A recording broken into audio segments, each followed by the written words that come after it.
నేను మిమ్మల్ని కోరేది ఒక్కటే, ఇవాళ మీరందరూ కూడా 56 బూత్లకు సంబంధించిన బూత్ కమిటీ సైనికులు ఇక్కడ ఉన్నారు. మీ అందరితో నా ప్రార్థన ఒకటే, మళ్ళీ కేసీఆర్ గారే రావాలనే మాట ఇవాళ హైదరాబాద్లో కాదు, ఇవాళ రాష్ట్రంలో ఉండే ప్రతి వర్గం నుంచి ఒక్కటే మాట వినబడతా ఉన్నది, అప్పుడే మంచిగుండే తిరిగి కేసీఆర్ గారిని తెచ్చుకోవాలనే మాట వినబడతా ఉన్నది. అందుకే నేను మిమ్మల్ని కోరేది ఒకటే, కేసీఆర్ గారు తిరిగి మళ్ళీ రాష్ట్రానికి నాయకత్వం వహించాలి అంటే ఆ జైత్రయాత్ర మీ జూబ్లీ హిల్స్ నుంచే మొదలు కావాలని చెప్పి నేను కోరుతా ఉన్నా, మీ వెంగళరావు నగర్ డివిజన్ నుంచే మొదలు కావాలని నేను కోరుతా ఉన్నా. यहीं से शुरू होना अपनी जीत की जो सिलसिला है, यहीं से शुरू होना है. क्योंकि आज हर कोई चाह रहा, आप कोई ऑटो चलाने वाले हमारे भाई से पूछो क्या हालत है रे भाई, क्या हालत है, बर्बाद हो गया ना भाई, क्या करें.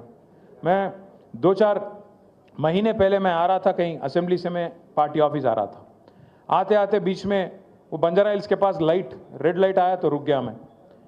इतने में मेरे बगल में एक ऑटो आ गया, ऑटो वाला सलाम बोला, मैं भी सलाम भाई बोला. बोलते ही उन्होंने बोला साहब एक बार शीशा नीचे करो. मैं शीशा नीचे कर लिया. बोला सलाम, मैं फिर से बोला सलाम. क्या नाम है? बोला महमूद. बोला महमूद भाई क्या हाल है? क्या हाल है साहब? बर्बाद है. मैं बोला बर्बाद क्या हुआ? क्या है साहब? पूरा धंधा कारोबार ख़त्म, कहीं भी रोटेशन में पैसे नहीं है. एक तरफ रियल एस्टेट ख़त्म हो गया, एक तरफ हमारा कारोबार ख़त्म हो गया, कहीं भी आज कहीं भी देखो आप, आज कोई नहीं है साहब. केसीआर साहब जाने के बाद वो गया साहब, वो माहौल गया हैदराबाद में, वो पुराना वाला हालचाल नहीं है అని అన్నాడు. क्या करूं महमूद भाई, फिर एक वोट का सजा 5 साल है ना, ఒక ఓట్ శిక్ష 5 ఏళ్ళు కదా అని నేను అన్నా. అంటే ఏమంటాడు తెలుసా महमूद भाई, कोई तरकीब नहीं है क्या साहब, कोई तरकीब అంటే ఏమైనా ఉపాయం లేదా అంటుండు. యాడున్నది ఉపాయం? ఉపాయం యాడున్నదంటే మీ చేతులు ఉన్నది. జూబ్లీ హిల్స్లో మీరు గట్టిగా గుద్దుతే వీళ్ళు చక్కగా అవుతారు, లైన్లకు వస్తారు. ఇచ్చిన హామీలన్నీ నిలబెట్టుకోవాలంటే మీరు జూబ్లీ హిల్స్ లగాయించి మంచిగా పిడికిలు బిగించి కడుపులోకి వెళ్ళి గట్టి గుద్దుతే అన్ని చక్కగా వెళ్తాయి.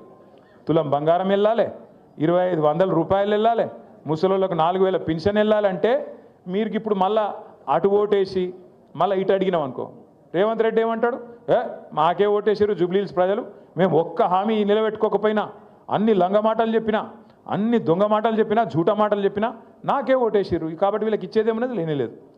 కానీ రేవంత్ రెడ్డిని అని తప్పులేదు.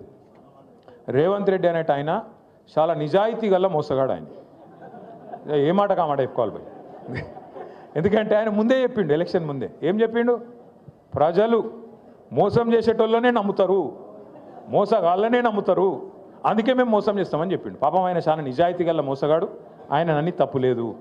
కాకపోతే బాధ ఎక్కడ అనిపిస్తుంది అంటే, మనం మంచి వాళ్ళని చూసినాం, ముఖ్యమంత్రులను, ఓ చంద్రబాబు నాయుడిని చూసినాం, ఇదే రాష్ట్రంలో మనందరం చూసినాం, ఓ ఎన్టీ రామారావుని చూసినాం, తర్వాత అటెనక రాజశేఖర రెడ్డి సార్ని చూసినాం, రోషయ్య గారిని చూసినాం, కేసీఆర్ గారిని చూసినాం. పెద్ద మనుషులను చూసినాక ఇలా రేవంత్ రెడ్డిని చూస్తుంటే ఎక్కడో అజం అయితలేదు. ఏమిటికంటారని నాకేం పగలేదు, పంచాయతీ లేదు. Thanks for watching Treenetry TV. Please subscribe, like, comment and share.